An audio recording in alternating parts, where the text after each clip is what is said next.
5月25号，华为董事何庭波的一句话，直接把全球科技圈给炸翻了。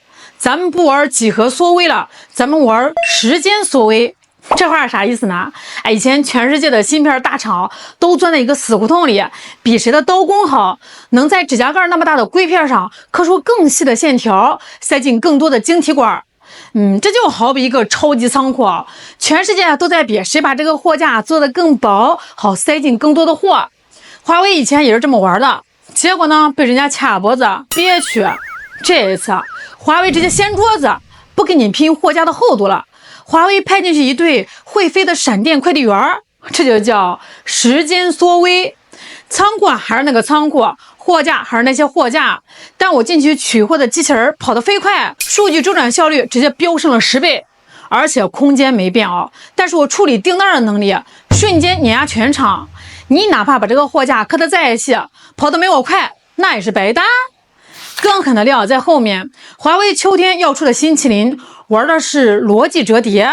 以前我们处理数据就像咱们排队去办事儿一个窗口一个窗口的走，必须按顺序来，慢的要死。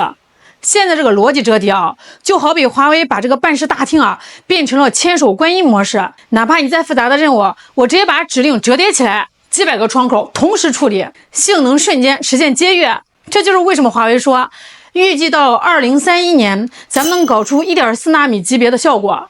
这哪里是什么弯道超车呀，这是直接在人家赛道旁边凭空铺出了一条磁悬浮轨道，人家还在纠结怎么把发动机的马力再提个 0.1， 华为已经把这辆车换成了超导推进了。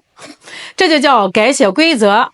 那些之前手握技术霸权，天天盯着咱们脖子想掐死我们的巨头，昨晚估计真的是彻夜难眠了。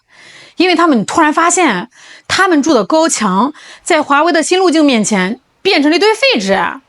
屠龙少年不仅练成了屠龙刀，还顺便建了自己的铁匠铺，从此江湖的兵器谱咱们说了算。这一路走来华为这口气替咱们憋了太久。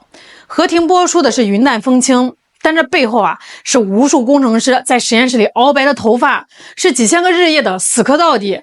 秋天新麒麟一出，那不是一块普通的芯片那是咱们递给世界的一张名片，上面就写着核心科技的规矩，从今天起中国人说了算。